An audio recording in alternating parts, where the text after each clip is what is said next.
నేనేం మాట్లాడను మేడం ఈ కేసులో. బయలుదేరండి అమ్మ.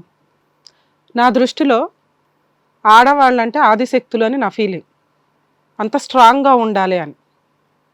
ఇంకా ఎక్కువ మాట్లాడితే ఈరోజు ఆడపిల్లలే బాగున్నారు, మగపిల్లల్ని కాపాడుకోలేక చేస్తున్నాం, వాళ్ళ వల్ల ఉపయోగాలు లేవు, బయటికి వెళ్ళి ఏం చేస్తారో తెలియదు, వాళ్ళు చేసి తెలిసి తెలియని ఏదైనా తప్పులో ఇరుక్కుంటే కోట్ల చుట్టూ తిరగడం. వీటికంటే దేవుడు ఎవరు ప్రసాదిస్తే వాళ్ళు బెటర్. ఓకే, మగపిల్లోడు పుట్టాడు, హ్యాపీ. ఆడపిల్ల పుట్టింది, ఇంకా హ్యాపీ. ఏముంది, ఎవరన్నా మనం కన్నా వాళ్ళే కదా అనేది బేసిక్ నాలెడ్జ్ కూడా మీ ఇద్దరికీ లేదు. మీలాంటి వాళ్ళ కోసం నేను ఇక్కడ కూర్చొని మాట్లాడాలని అనుకోవట్లే. ముఖ్యంగా మీ 5 ఆడపిల్లల్ని చూసినాక అసలు మాట్లాడాలనిపించట్లేదు.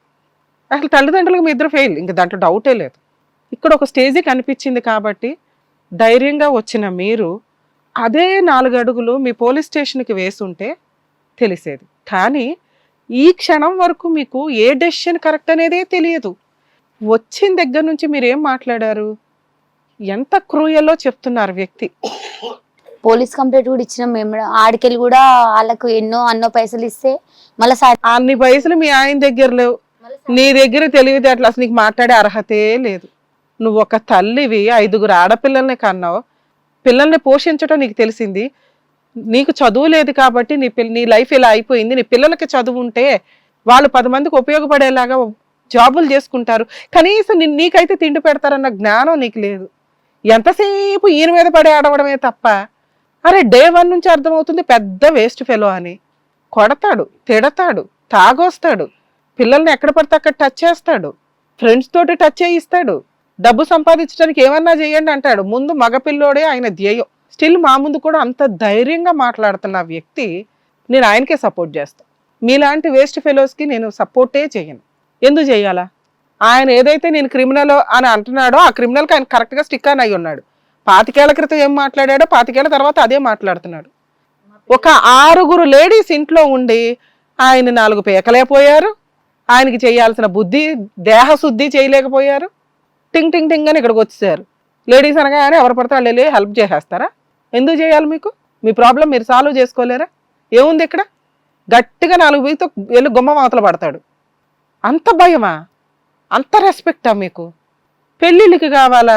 పెళ్లి చేసుకుని ఏం చేసుకుంటారమ్మా? మళ్ళీ కంటిన్యూషన్. మీ నాన్న అంటున్నది ఆయనతో మీకు మగపిల్లలు పుడతారా అని కాదు, మీకైనా మగపిల్లలు పుడతారా పెళ్ళిళ్ళు అయితే అని. అంత హీనంగా మాట్లాడుతున్నప్పుడు నువ్వు ఉన్నావుగా నాన్న వేస్ట్ గాడివి, చాలు మేమేంటో చేసి చూపిస్తామని కెరియర్లో సెటిల్ అవ్వడానికి చూడాలిగా. చదువుకోలా, ఎన్ని బిజినెస్లు చేయొచ్చు నాన్న క్యారెక్టర్ తోటి గౌరవంగా. అది లేదు, ఏదో పనులకి వెళ్తున్నారు, పోనీ ఓకే. మీ 3, 4, 5, 10 మంది 6 కలిపి, సరే మీ అమ్మ చేయదు, మీ 5 కలిపి సంపాదించేది ఈ రోజున తక్కువలో తక్కువ ఒక 60,000 ఉంది. కాలు మీద కాలు వేసుకుని కూర్చొని ఇంకొక కాలుతో ఇన్నొకటి బయట తనడమే. ఆయనే వెళ్ళిపోయి ఏదో ఇంట్లో దొక్కాడం పెడితే అక్కడెంత సిగ్గు లేకుండా బతుకుతుందో ఆవిడ నాకు అర్థం కాలే. ఎందుకు మీలాంటి ఆడవాళ్ళకి హెల్ప్ చేయాలి? అసలు ఆవిడకి ఆల్రెడీ భర్త ఉన్నాడు, పిల్లలు ఉన్నారు, ఆవిడ మగపిల్లని గంటకు ఒక మిషన్ లాగా కూర్చుందట ఈ లవర్ కోసం. ఏమయ్యా ఇంతేనా? సూపర్ తిట్టాను కదా వాళ్ళని. అలాంటి పిల్లల్ని కన్నా ఏం చేద్దాం? నువ్వో వేస్ట్ గాడు, మళ్ళీ అందులోనే వాళ్ళని ఇంకా వేస్ట్గా తయారు చేస్తావు. లేచి వెళ్ళండి అమ్మా, నేనైతే ఏమి హెల్ప్ చేయను మీకు. అట్లనే కూడా మేడం మా పిల్లల ముఖం చూసన్నా. ఎందుకు చేయాలి? మొక్కలు చూసి చేయడం ఏంటి? ఏం మొక్కలు చూసి చేయాలి? మీరు ఇంకా ఎంతసేపు మాట్లాడుతున్నా మీలో ఇంతవరకు ధైర్యం రాలేదు, పోరాటం రాలేదు, మీ ప్రాబ్లమ్స్ మీరు సాల్వ్ చేసుకునే శక్తి మీకు రాలా. ఎందుకు మాట్లాడాలి? మా టైం వేస్ట్ చేసుకొని. వద్దు మేడం, మాకు ఆయన వద్దు. ఆ ఎకరా భూమి మాకు రాసిస్తే మేము మా పిల్లల్ని తీసుకొని ఆ ఇల్లు తీసేసి అమ్మేసి ఏనన్నా పోయి బతుకుతాం మేడం. ఎక్కడన్నా ఎందుకు పోవాలో? సొంతూరే. సొంతూరు మీ వాల్యూ మీకు తెలియట్లా. మీరెవరు అని అడిగితే మీ గురించి చెప్పేది సొంతూరే. ఎవరికాడు ఊళ్ళు షిఫ్ట్ అవడం వల్ల అదే మాట్లాడుతున్నాను. ఎవరికాడు ఊర్లు ఇల్లు షిఫ్ట్ అయ్యి వెళ్తే మీ గురించి ఎవరికి తెలియని కూడా తెలియదు. 25 ఏళ్ల నుంచి మీ గురించి గౌరవంగా తెలిసిన ఏరియా ఏంటిది? మీ ఏరియా. అవునా? అవును మేడం. మీరు ఇక్కడ నుంచి ఆయన ఇంట్లోకి అలౌ చెయ్యం. అసలు తండ్రి అనే పాత్ర నుంచి డిలీట్ చేస్తాం, భర్త అనే పాత్ర నుంచి డిలీట్ చేస్తాం అంటే నేను ఫర్దర్గా మాట్లాడతా ఏం చెయ్యాలి అని. అవసరం లేదు మేడం నాకు. మీ పెళ్ళిళ్ళు మీరు చేసుకుంటారుగా? నువ్వు ఉన్నావు కదా తల్లి, ఉన్నావుగా, పోతే బతుకుతావుగా. మీ ఆయన లేకపోతే నీకు కావాల్సిన 1 ఎకరం నేను ఇప్పిస్తా. ఈయన ఇంకొకసారి ఇంటికి రాకుండా నాకు అక్కడ తెలిసిన వ్యక్తితోటి ఇప్పుడు ఫోన్ చేసి మాట్లాడతాను. మీరు ఇమీడియట్ గా వెళ్ళి పోలీస్ స్టేషన్ లో కంప్లైంట్ ఫైల్ చేయండి. నేను ఒక 6 months మిమ్మల్ని అబ్జర్వ్ చేస్తానే ఉంటాను, ఎందుకంటే నాగర్ కర్నూలు నాకు తెలిసిన ఏరియా. ఇన్ కేస్ మీరు మళ్ళీ దద్ది మొఖాలు వేసుకొని ఈయనతో మాట్లాడారని తెలిసిన మగాడే దైవం అని కూర్చున్నా, మగాడు దైవమే, నేనైతే దేవుడు అంటాను ఇంకో రకంగా, భర్త తండ్రి.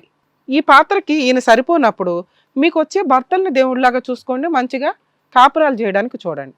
అర్థమవుతుందా? మీ నాన్న ఒక్కడే ఇలా ఉన్నాడమ్మా, బయట అందరూ అలా ఉండరు, చాలా మంచి మగాళ్ళు ఉన్నారు. అర్థమవుతుందా? కానీ మీకు సమస్య వచ్చినప్పుడు అది సమస్య అని మీరు ఐడెంటిఫై చెయ్యట్లా, సమస్యలో మునిగి తేలి అందరూ మునిగిపోతున్నారు ఊబిలో మునిగినట్టు 25 ఏళ్ల నుంచి.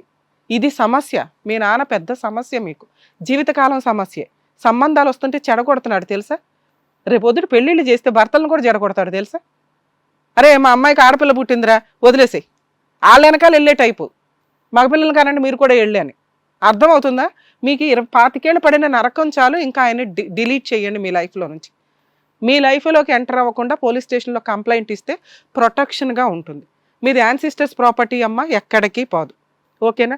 మళ్ళీ మేము నిజంగా హెల్ప్ చేయమేమో, ఓకే ఏంటి అని అంటే నేను ఇప్పుడు ఫోన్ మాట్లాడతానమ్మా, కృష్ణయ్య గారు అని అక్కడ ఎక్స్ సర్పంచ్, వాళ్ళతో మాట్లాడి మీకు అక్కడ లీగల్ హెల్ప్ చేయించడానికి చూస్తాను. సరే ఓకేనా మేడం? యాక్చువల్గా ఈ కేసులో వీళ్ళది ప్రాబ్లం ఏంటో కూడా వీళ్ళకి ఐడెంటిఫై అవ్వాల. వీళ్ళ దృష్టిలో ఏంటంటే భర్త ఉండాలా, తండ్రి ఉంటే పెళ్ళిళ్ళు అయిపోతాయి, గౌరవంగా వెళ్ళిపోతామని. ఇలాంటి వ్యక్తితో వీళ్ళ జీవితాలు గౌరవంగా ఉండవు, ఎందుకంటే వాళ్ళ లైఫ్ కూడా స్పాయిల్ అయిపోతున్న సందర్భం. వీళ్ళకి లీగల్ సపోర్ట్ కొంత మనం అక్కడ ప్రొవైడ్ చేస్తే ఆయన జీవితకాలం వాళ్ళ ఇంట్లోకి ఎంటర్ అవ్వడానికి ఉండదు. అప్పుడు తెలుస్తుంది భార్య అంటే ఏంటి, పిల్లలు అంటే ఏంటి, కుటుంబం అంటే ఏంటని. ఎక్కడో మగపిల్లడికి అంటానని వెళ్తున్నాడు కదా, అక్కడికి వెళ్ళిపోయి గాలిగా తిరుగుతూ ఉంటే జీవితకాలంలో మీరు ఆయనకు మాత్రం ఇంట్లోకి ఎల్లో చేయకండి అమ్మా. ఆయన మీ మీద ఏ కేసులు వేయలేడు, కుదిరితే మీరు ఇప్పుడు నేను చెప్పే కేసులు తప్ప. కాకపోతే మీకు అక్కడ సపోర్ట్ కావాలి, ఒక పెద్ద మనిషి సపోర్ట్ కావాలంటున్నారు కాబట్టి నేను మాకు తెలిసిన వాళ్ళకి ఫోన్ చేసి మీకు అక్కడ సపోర్ట్ చేయండి, ఎందుకంటే ప్రతి చోటకి మేము రాలేం కదా. ఏం పేరమ్మా మీ పేరు? నా పేరు Lakshmi madam. Hello hello, Krishnayya గారు, అడ్వకేట్ రమ్యాని మాట్లాడుతున్నానండి. బాగున్నాను సార్. సార్ యాక్చువల్గా ఇక్కడ మన ఇది కథ కాదు ప్రోగ్రామ్ ఒకటి చేస్తుంటాం కదా సార్, ఇది కథ కాదు జీవితం అని. దాంట్లో మీ ఏరియాకి సంబంధించి నాగర్ కర్నూలు నుంచి ఒక ఫ్యామిలీ వచ్చారండి. ఆవిడ ఒక 5 కూతుర్లు, 25 ఏళ్ల నుంచి ఒక 2 ఎకరాల పొలం అయితే ఉంది హస్బెండ్కి. వాళ్ళకి కావాల్సింది ఏంటంటే కొంత పోలీస్ స్టేషన్కి వెళ్ళినప్పుడు కొంత ఆ ఏరియాకి సంబంధించి కొంత పెద్ద మనుషులు ఉంటే బెటర్ అని ఆవిడ ఉద్దేశం. మేము వచ్చి ఇక్కడ హెల్ప్ చేయొచ్చు, కానీ అంత రిక్వైర్మెంట్ ఉంటే ఖచ్చితంగా నేను వస్తానండి అక్కడ పర్సనల్గా. ప్రెసెంట్ రేపు ఎల్లుండిలో మిమ్మల్ని కలుస్తారు, మీ నెంబర్ ఇస్తాను వాళ్ళకి. కొంచెం పోలీస్ స్టేషన్కి తీసుకొని వెళ్ళి ఆ హస్బెండ్ ఇంట్లోకే రాకూడదు. యాక్చువల్గా ఇక్కడ కూడా మేము 100 రూపీస్ బాండ్ పేపర్ మీద రాయిస్తామండి. ఆయనకు ఒక 1 ఏకర్ ప్రాపర్టీ ఉంది, అది ఇక నుంచి పిల్లలు వాళ్ళ వైఫ్ హ్యాండ్ ఓవర్ చేసుకుంటారు. ఏమండి అంతేనా? ఆల్రెడీ ఇందాకే ఇస్తానన్నారు, ఇప్పుడు నేను బాండ్ పేపర్ మీద రాయిస్తాను, వెళ్ళి అక్కడ నోటరైజ్ రిజిస్ట్రేషన్ చేయించుకుంటారు వాళ్ళు. అయినా మీ మీద కేసులు వేస్తారు, డైవర్స్ కేసు కూడా వేస్తారు వాళ్ళు. సార్ వాళ్ళ భయం ఏంటంటే అక్కడ ఆ ఏరియాలో కొంత ఎవరైనా సపోర్ట్ ఉంటే బాగుంటుంది అనేది. సో మీరు కొంచెం మీకు ఆల్రెడీ పొలిటికల్ గా కూడా అక్కడ తెలుసు కాబట్టి ఏమన్నా వాళ్ళకి హెల్ప్ చేస్తారా? Okay sir, thank you sir. అమ్మా ఈ నెంబర్ కూడా మీకు ఫార్వర్డ్ చేస్తాను, ఎందుకంటే మీకు ఎవరన్నా అక్కడ పెద్దలు సపోర్ట్ ఉన్నారు అంటే ఈయన ఏదైనా అధవేషాలు వేసినప్పుడు మీకు ఇదిగా ఉంటుందని. మీరు చేయాల్సిన పని ఈయన్ని కలవండి, పోలీస్ స్టేషన్కి వెళ్ళి 498 కంప్లైంట్ ఫైల్ చేయండి. ప్రాపర్టీ రిజిస్ట్రేషన్ కూడా ఇప్పుడు బాండ్ పేపర్స్ మీద రాయిస్తాం, మీరు అక్కడికి వెళ్ళి రిజిస్ట్రేషన్ డాక్యుమెంట్స్ అవన్నీ మార్పించుకోండి, ఎక్స్పెన్సెస్ మీరే చూసుకోండి. సరే. ఇంక ఈయన పెట్టి మేము అడగడానికి అయితే లేదు. సరే. నెక్స్ట్ డైవర్స్ కేసు ఒకటి ఫైల్ చేయాలి, నీకు అవసరం లేకపోవచ్చు, సరే డైవర్స్ ఇష్టం లేకపోతే జుడిషియల్ సపరేషన్ అని ఉంటుంది. మీరిద్దరూ తల్లిదండ్రులే తప్ప భార్యాభర్తలు కాదు. నా పర్సనల్ రిక్వెస్ట్, పెళ్ళికి ఆయన అవసరమే లేదు. మంచి సంబంధాలు చూసి వీళ్ళకి ఆల్రెడీ వాళ్ళకి సర్కిల్ ఉంటుంది కాబట్టి మీరు క్యారెక్టర్తో ఉన్న కుటుంబం అని వాళ్ళు ఐడెంటిఫై చేస్తారు 100%. అలా ఉంటే మీకు మంచి సంబంధాలు కూడా వస్తాయి. మీరు పెళ్ళిళ్ళు చేసి మీ తాహతలోనే, కట్నాలు లేకుండానే పెళ్ళిళ్ళు, గుర్తుపెట్టుకోండి. కట్నాలు ఇచ్చి మళ్ళీ 498 అవేం వెయ్యి అవసరంలే. చేసుకున్న భర్తలతోటి కాపురాలు చేయడానికి చూడండి. అర్థమవుతుందా మేడం? ఇది బెటర్ అని నా ఉద్దేశం. మనం చేయగలిగే హెల్ప్ అయితే. బాబు నమస్తే, నీలాంటి తండ్రిని నీలాంటి భర్తని నిన్నే చూసా. ఇంత క్రూయల్గా ఉన్న వ్యక్తులు నేను చూడలే. తాగుడుతో చిన్న చిన్న మిస్టేక్లు ఎవరన్నా చేస్తారేమో కానీ అన్ని టేక్ ఇట్ ఈజీ ఉన్నావు. డబ్బు వద్దు, ఆస్తి వద్దు మేడం, నాకు మగ పిల్లాడే కావాలండి. నీ మగపిల్లాడికి అనుకుంటూ పోయి ఎక్కడ నుంచి వదిలేస్తామన్న ఇంత ఫీలింగ్ కూడా లేదయ్యా. వదిలేసి నాకు తెలుస్తుంది మేడం, మనుషుల వాల్యూ ఉన్నప్పుడు ఎవరికీ తెలియదు, వెళ్ళిపోయిన తర్వాత తెలుస్తుంది. నీకు అది తెలియచేస్తాను, నువ్వు పోయి ఇక్కడ నుంచి ఫస్ట్ లేగసెళ్ళు. ఇంత కూడా ఎఫెక్షన్ లేదు, కూర్చునే అర్హత కూడా లేదు నీకు ఇక్కడ. మంచాన పడతావు చూడు, మోయటానికి నలుగురు ఉండాలి, అప్పుడు తెలుస్తుంది నీకు. ఇలాంటి వాళ్ళు కూడా ఉంటారా ఇంత దారుణంగా? వాళ్ళ మొహాలు కూడా చూడకుండా వెళ్ళిపోయాడు ఆయన. సో వీళ్ళు ఇక్కడ నమ్మి ఇక్కడ వరకు వచ్చినందుకు అసలు వాళ్ళు ఎలాంటి డెసిషన్ తీసుకోవాలి, ముందడుగు వేస్తే వాళ్ళు ఎలా బాగుంటారు అనేది కూడా వాళ్ళు తెలియని పరిస్థితులు ఇక్కడ వరకు వచ్చారు. ఏం చేయాలనేది చెప్పినందుకు డాక్టర్ గారు, అడ్వకేట్ మేడం నిజంగా థ్యాంక్ యూ. మేడం చెప్పింది గుర్తుంది కదా, నంబర్ కూడా షేర్ చేస్తారు. డెఫినెట్గా వెళ్ళండి, కలవండి, ధైర్యంగా ఉండండి. ఇంకొకసారి ఆ దరిద్రుడిని మాత్రం రానికండి, తిట్టండి. కొంచెం నోట్ నుండి బూతులన్నీ వచ్చా ఆయన తిడితే మీకు తెలిసి ఉంటాయిగా, వినుంటారుగా. తిట్టండి, కొంచెం ధైర్యంగా ఉండండి, బయటికి వెళ్ళండి, పని చేసుకోండి, మీ అమ్మని మీరు జాగ్రత్తగా చూసుకోండి. చక్కగా అమ్మ అందరికి పెళ్ళిళ్ళు చేయి. కుదిరితే ఇప్పుడు కూడా ఏమైనా చదువుకునే అవకాశం ఉంటే కొంచెం చదువు నేర్పించండి. ఏమ్మా జాగ్రత్త, వెళ్ళండి, భయపడకండి, ఓకేనా? జాగ్రత్తగా ఉండండి.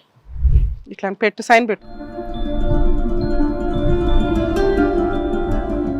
అమ్మా. ఈయన ఫోన్ నెంబర్ కూడా రాస్తున్నాను మీకు. ఇగో 1 acre ప్రాపర్టీ పేపర్స్ నాన్న తీసుకుని వెళ్ళండి మేడం. ఆ ప్రాపర్టీ అవి రాయించడానికి కొంచెం టైం పట్టింది, వాళ్ళకి ఫోన్ నెంబర్ అవి కూడా ఫార్వర్డ్ చేసాం సార్. మనం చేయగలిగినంత హెల్ప్ చేసాం, కొంచెం ఒక 6 months అయితే ఫాలో అప్ చేద్దాం మన టీం ద్వారా. Thank you so much doctor గారు, thank you so much advocate madam. మరో కథతో మళ్ళీ కలుద్దాం. ఈ కార్యక్రమాన్ని ఇంతగా అభిమానిస్తున్న ప్రతి ఒక్కరికి కూడా శిరస్సు ఉంచి నమస్కరిస్తున్నాము. ఈ సందర్భంగా మీ అందరితో నేను ఒక విషయాన్ని పంచుకోవాలి అనుకుంటున్నాను. మేము చేసేటటువంటి ఇది కథ కాదు జీవితం కార్యక్రమం ద్వారా ఎంతో మందికి ప్రత్యక్షంగాను పరోక్షంగాను సహాయం అందుతుందని భావిస్తున్నాం. ఎక్కడో ఉండి ఇక్కడికి రాలేని ఎంతో మందికి అడ్వకేట్ రమ్య మేడం గారు, సైకియాట్రిస్ట్ డాక్టర్ కళ్యాణ్ చక్రవర్తి గారు ఇచ్చేటటువంటి సూచనల ద్వారా వాళ్ళ జీవితాల్లో ఎలాంటి మార్పులు తెచ్చుకుంటే ఆనందంగా ఉంటారో అలాంటి మార్పులు తెచ్చుకుంటున్నారు. మా ఆశయం ఒకటే, అందరూ బాగుండాలి, అందులో మేము ఉండాలి. ఇది కథ కాదు జీవితం ప్రోగ్రామ్ అందరికంటే ఒక రోజు ముందుగా మీరు చూడాలి అనుకుంటే వెంటనే డౌన్లోడ్ చేయండి హిట్ టీవీ యాప్. ఇందులో మీరు నచ్చే మెచ్చే కంటెంట్ సిద్ధంగా ఉంది. మరి ఇంకెందుకు ఆలస్యం, వెంటనే డౌన్లోడ్ చేసుకోండి హిట్ టీవీ యాప్.